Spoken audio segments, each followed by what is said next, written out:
जय हिंद साथियों, स्वागत है आप सभी का दिवाकर स्टडी IQ पर। दोस्तों, आज की इस वीडियो में SSC MTS एग्ज़ाम 2023 के लिए रिवीजन क्लास का क्यूज 4 लेकर आए हैं। तो जल्दी से आप सभी लाइव में जुड़ जाइए। सभी को गुड इवनिंग। तो सेशन का पहला प्रश्न आपके सामने है। निम्नलिखित ज्वालामुखी में से किसे भूमध्य सागर का प्रकाश स्तंभ कहा जाता है? बहुत ही शानदार प्रश्न है। चलिए आप सभी लाइव चैट में आंसर बताएंगे। निम्नलिखित ज्वालामुखी में से किसे भूमध्य सागर का प्रकाश स्तंभ कहा जाता है? और दोस्तों, प्रत्येक स्टूडेंट को आंसर बताना है, तभी आपका प्रॉपर तरीके से रिवीजन होगा। तो यहाँ पे पहले प्रश्न का आंसर जो भी बच्चे लाइव चैट में ए बता रहे हैं, आपका बिल्कुल सही जवाब है। स्ट्रोम्बली को भूमध्य सागर का प्रकाश स्तंभ कहा जाता है और ये जो है सक्रिय ज्वालामुखी है।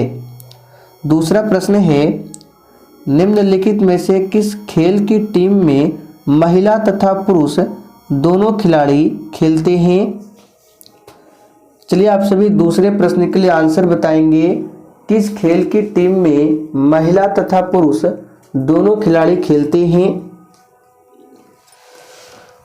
तो यहाँ पे दूसरे प्रश्न का आंसर जो ही बच्चे सी बता रहे हैं, बिल्कुल सही जवाब है। कॉर्फ बॉल में इस खेल में महिला तथा पुरुष दोनों खिलाड़ी खेलते हैं। तीसरा प्रश्न है, महावीर पुरस्कार किसको दिया जाता है? बिल्कुल आपके एग्जाम में छपने वाला प्रश्न है। चलिए आंसर बताएंगे। महावीर पुरस्कार किसको दिया जाता है? तो यहाँ पे तीसरे प्रश्न का आंसर होगा अदम्य साहसी वीरता को दिया जाता है महावीर पुरस्कार, ध्यान रखेंगे। चौथा प्रश्न है, निम्न में कौन सी मुद्रा भारतीय रिजर्व बैंक द्वारा जारी नहीं किया जाता है? चलिए आप सभी चौथे प्रश्न के लिए आंसर बताएंगे। अब देखिए यहाँ पे भारतीय रिजर्व बैंक, तो इसके बारे में कुछ बता देते हैं। एग्जाम में पूछा जाता है कि RBI की स्थापना कब होती है? 1 अप्रैल 1935 को। और इसका राष्ट्रीयकरण कब होता है? 1 जनवरी 1949 को। RBI के वर्तमान में गवर्नर कौन है? तो 25वें नंबर के गवर्नर है शक्तिकांत दास। तो यहाँ पे चौथे प्रश्न का आंसर होगा 1 रुपया। ये जो है वित्त मंत्रालय द्वारा जारी किया जाता है, RBI के द्वारा जारी नहीं किया जाता है। इंटरनेशनल न्यूक्लियर फ्यूजन रिसर्च और अभियांत्रिकी मेगा प्रोजेक्ट कहाँ स्थित है? बिल्कुल 1 नंबर का प्रश्न है। चलिए आप सभी 5 के लिए आंसर बताएंगे। इंटरनेशनल न्यूक्लियर फ्यूजन रिसर्च और अभियांत्रिकी मेगा प्रोजेक्ट कहाँ स्थित है? तो याद कर लीजिए, ये फ्रांस की राजधानी पेरिस में स्थित है। अगला प्रश्न है, तेंजिंग नोर्गे किससे संबंधित है? पर्वतारोही है, तैराक है, फुटबॉलर है या फिर डी ग्लाइडर है? तो दोस्तों यहाँ पे छठे प्रश्न का आंसर है पर्वतारोही है, ध्यान रखेंगे। अगला प्रश्न है, खेलों को बढ़ावा देने के लिए किस राज्य सरकार ने खेल नर्सरी योजना 2022-23 शुरू की है? वेरी इंपॉर्टेंट प्रश्न है, इसको आप सभी मार्क करके रखिए। बिल्कुल एग्जाम में छपने वाला प्रश्न है। तो दोस्तों यहाँ पे आंसर क्या हो जाएगा 7वें प्रश्न का? हरियाणा, ध्यान रखेंगे, हरियाणा है। भारतीय रिजर्व बैंक की स्थापना कब होती है? चलिए 8 के लिए आंसर बताएंगे। और दोस्तों, जितने भी प्रश्न आपके सही होते हैं आप लोग कॉपी में लिख कर रखिए, फिर सेशन के लास्ट में आपको अपना स्कोर कमेंट करके बताना है। तो अभी हमने आपको बताया था RBI की स्थापना होती है 1 अप्रैल 1935 को। सर्वाधिक चीनी कारखाने स्थित है उत्तर प्रदेश, तमिलनाडु, बिहार या फिर डी असम में? तो दोस्तों, सर्वाधिक चीनी कारखाने कहाँ स्थित है? तो ये उत्तर प्रदेश में स्थित है, ध्यान रखेंगे। विश्व रेड क्रॉस दिवस मनाया जाता है ये प्रश्न भी आपके एग्जाम के लिए इम्पोर्टेंट है, इसे भी मार्क करके रखें। विश्व रेड क्रॉस दिवस मनाया जाता है। तो देखिए दोस्तों, 8 मार्च को अंतर्राष्ट्रीय महिला दिवस और 8 मई को विश्व रेड क्रॉस दिवस मनाया जाता है, ध्यान रखेंगे। इफ्रेडा पौधे को किसके अंतर्गत वर्गीकृत किया गया है? चलिए आप सभी 11 के लिए फटाफट से आंसर बताएंगे। इफ्रेडा पौधे को किसके अंतर्गत वर्गीकृत किया गया है?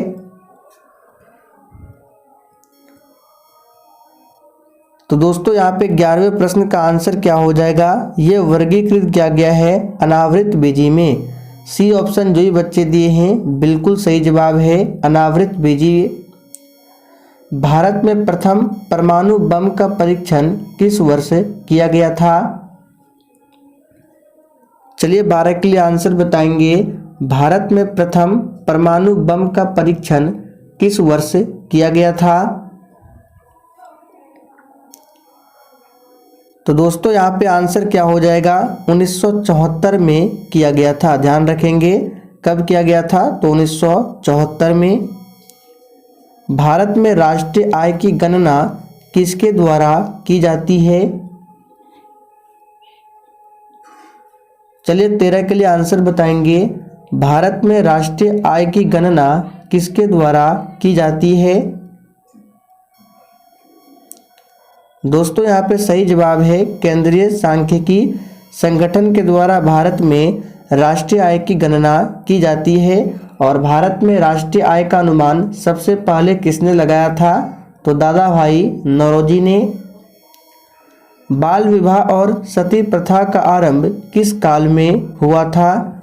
बिल्कुल 1 नंबर का प्रश्न है, फटाफट से आंसर करेंगे। बाल विवाह और सती प्रथा का आरंभ किस काल में हुआ था? तो दोस्तों यहाँ पे इस प्रश्न का आंसर क्या हो जाएगा? गुप्त काल में हुआ था, ध्यान रखेंगे। सती प्रथा का अंत कब हुआ था पूछा जाता है, तो 1829 में सती प्रथा का अंत किया था लॉर्ड विलियम बेंटिक ने, और इसमें सहयोग किया था राजा राम मोहन राय ने।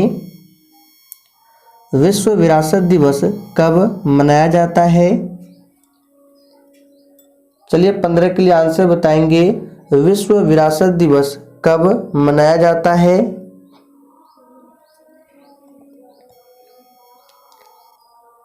तो दोस्तों यहाँ पे आंसर क्या हो जाएगा? 18 अप्रैल को विश्व विरासत दिवस मनाया जाता है, ध्यान रखेंगे।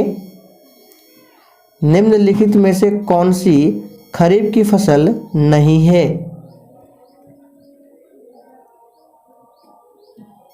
दोस्तों सही जवाब है डी ऑप्शन, मसूर जो है ये खरीफ की फसल नहीं है।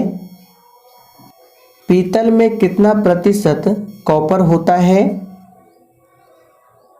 चलिए 17 के लिए आंसर बताएंगे। पीतल में कितना प्रतिशत कॉपर होता है?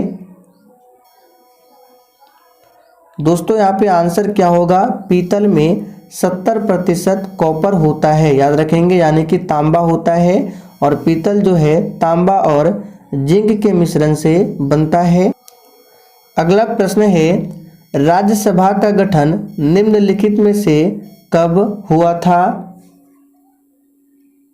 चलिए फटाफट से आंसर बताएंगे। राज्यसभा का गठन कब हुआ था? तो यहाँ पे आंसर है 3 अप्रैल 1952 को राज्यसभा का गठन हुआ था, जबकि लोकसभा का गठन 6 मई 1952 को हुआ था। भारत में पहली बार महिलाओं को मताधिकार देने का अधिकार कब प्रदान किया गया था? तो यहाँ पे इस प्रश्न का आंसर क्या हो जाएगा? 1926 में दिया गया था, ध्यान रखेंगे। 1926 में महिलाओं को मताधिकार देने का अधिकार प्राप्त हुआ था भारत में। द्वितीय पंचवर्षीय योजना का प्रारूप निम्नलिखित में से किसने तैयार किया था? देखिए द्वितीय पंचवर्षीय योजना का कार्यकाल भी पूछा जाता है, तो 1956 से 61, ध्यान रखेंगे। और इसका प्रारूप किसने तैयार किया था? तो पीसी महालनोबिस ने तैयार किया था। कराधान निम्नलिखित में से किसका एक उदाहरण है? चलिए 22 के लिए आंसर बताएंगे। कराधान निम्नलिखित में से किसका एक उदाहरण है?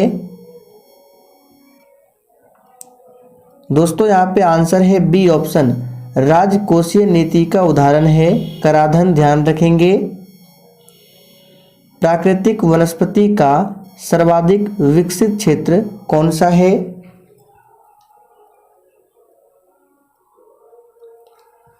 यहाँ पे सही आंसर है पतझड़ वन।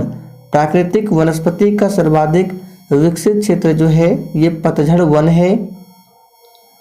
बादलों की दिशा और गति को मापने वाले यंत्र को क्या कहा जाता है? चलिए 24 के लिए आंसर बताएंगे। बादलों की दिशा और गति को मापने वाले यंत्र को क्या कहा जाता है?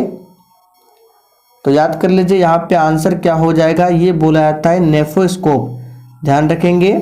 और देखिए यहाँ पे हाइग्रोमीटर, तो हाइग्रोमीटर से क्या किया जाता है? वायु की आपेक्षिक आर्द्रता को मापा जाता है हाइग्रोमीटर से। किस आर्टिकल के अंतर्गत संविधान का संशोधन किया जाता है? देखिए दोस्तों, संविधान संशोधन की प्रक्रिया जो है इसे दक्षिण अफ्रीका के संविधान से लिया गया है और इसके बारे में बताया गया है भाग 20 में और अनुच्छेद 368 में, ध्यान रखेंगे।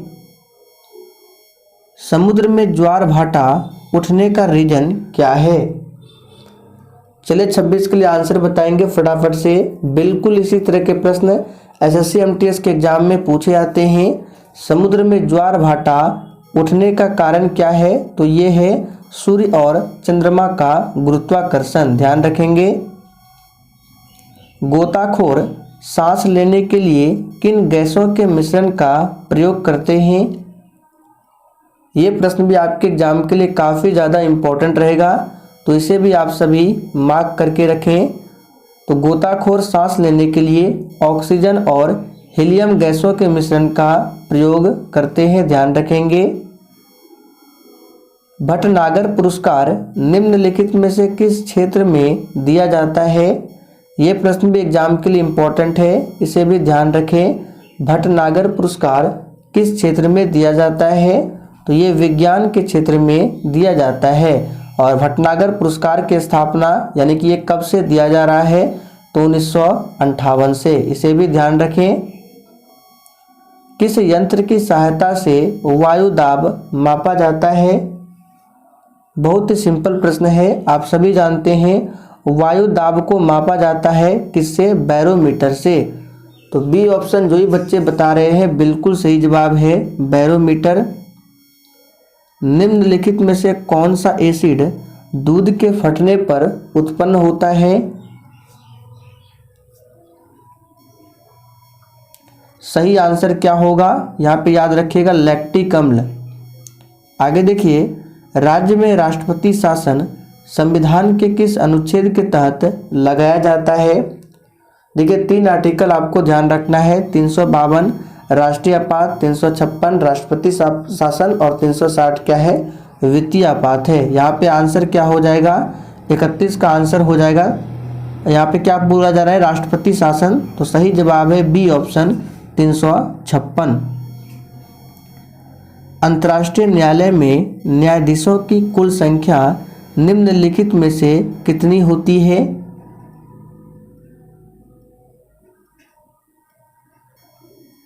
तो यहाँ पे जो ये बच्चे डी बता रहे हैं बिल्कुल सही जवाब है 15, ध्यान रखेंगे। उत्तरी ध्रुव पर तिरंगा फहराने वाली प्रथम भारतीय महिला कौन थी? दोस्तों यहाँ पे आंसर क्या हो जाएगा? प्रीति सेन गुप्ता, ध्यान रखेंगे। प्रीति सेन गुप्ता प्रथम भारतीय महिला थी उत्तरी ध्रुव पर तिरंगा फहराने वाली। 22 मार्च को निम्नलिखित में से कौन सा दिवस के रूप में मनाया जाता है? तो दोस्तों यहाँ पे आंसर क्या होगा? 22 मार्च को क्या मनाया जाता है? आप सभी जानते हैं विश्व जल दिवस मनाया जाता है। और 22 अप्रैल को पृथ्वी दिवस, 22 मई को विश्व जैव विविधता दिवस। आप लोग कमेंट करके बताएंगे विश्व मानवाधिकार दिवस कब मनाया जाता है? भारत में अंग्रेजी को शिक्षा का माध्यम किस वर्ष बनाया गया था?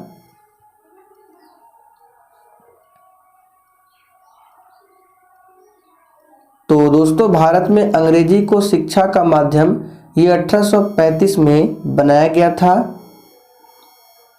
उत्तरी कोरिया और दक्षिण कोरिया के बीच की सीमा रेखा क्या कहलाती है? तो यहाँ पे सही आंसर है 38वीं समांतर रेखा है। उत्तरी कोरिया और दक्षिणी कोरिया के मध्य में रेड क्लिफ रेखा भारत और पाकिस्तान के मध्य में है, ध्यान रखेंगे। तो दोस्तों आज के लिए इतना ही। चलिए कल फिर मिलते हैं नेक्स्ट क्लास के साथ में।